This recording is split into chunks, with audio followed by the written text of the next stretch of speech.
At the end of the Japanese Fuji TV broadcast of Dragon Ball Super Episode 75, they treated us to a little 15-second preview of the Universal Survival arc, and this preview has the fandom flipping shit at the fact that we saw a plethora of new gods and angels and kais.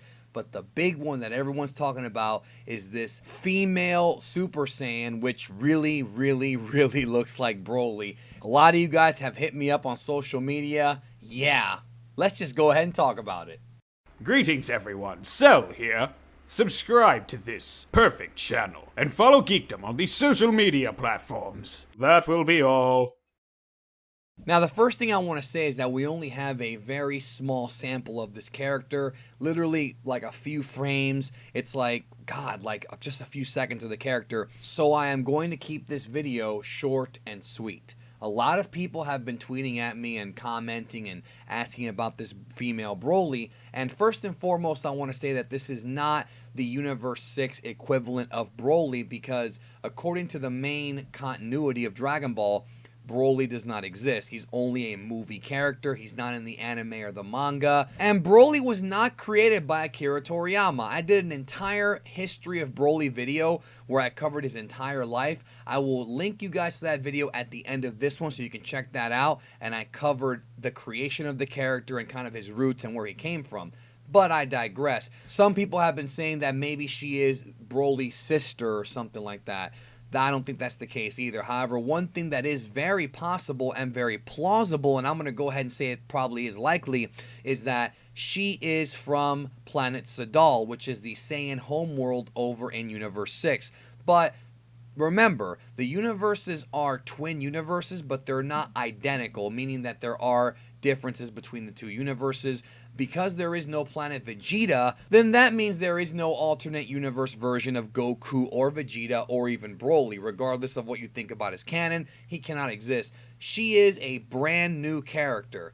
Now, one thing we definitely have to keep in mind about her is that this is the first female Super Saiyan we have ever seen in the anime or in the manga. Other forms of Dragon Ball media like fan manga and Dragon Ball Heroes and several video games have already shown us female Super Saiyans, especially Dragon Ball Heroes. They really show a lot of female Super Saiyans there, but this is the first time we've seen it in an actual officially licensed Toei anime, and that's very exciting because I know a lot of people have been waiting to see that, and now we see it. And it looks like the girl seems pretty timid in her base form, but she seems to have like an incredible Hulk complex where she just explodes and grows these muscles, and she also has the same hairstyle and the bracelets. Without question, she resembles Broly. You can't deny that, and I think this is Toei pretty much paying an homage to Broly and recognizing that a lot of people like not just Broly, but big, strong, muscular characters.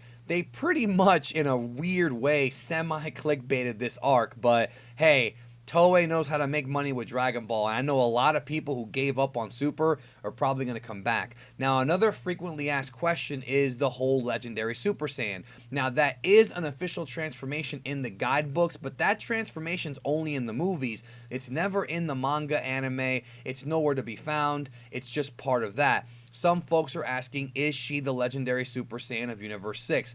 Well, I can't sit here and tell you that she is, because as far as Dragon Ball lore goes in the main continuity, such a thing does not really exist, at least when it comes to that transformation anyways. But with the green aura and the green hair, the transformation certainly resembles it, and it wouldn't be the first time that Dragon Ball Super has taken something from outside of the main manga and anime and thrown it in. Those of you who remember the final Kamehameha was only a video game exclusive technique, and we saw it in the Future Trunks saga. So if we are going to be open-minded, we have to remember that, yes, they might actually make the Legendary Super Saiyan form part of the main storyline. So I think this is a brilliant move by Toei, because for years people have wanted Broly to be part of the main storyline, and they've wanted a female Super Saiyan. So guess what? Toei, Toriyama, whoever's behind this idea said, screw it, let's consolidate it and put it in Super. Now, if you're wondering how strong she is, I mean, obviously those questions we cannot answer at this time, but I wanted to make this video to address some of the questions people have. You have to remember, forget canon, non-canon, and all that stuff.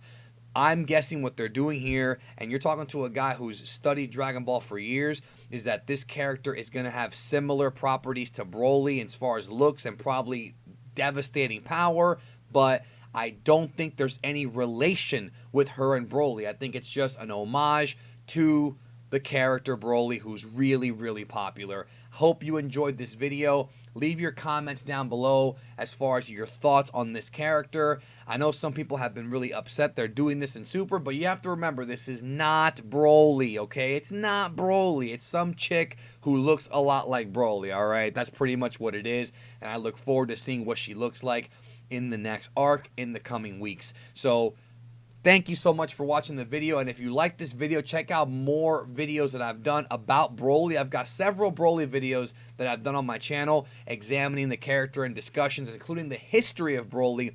Long video where I go into the entire story of the character. Check those out right here.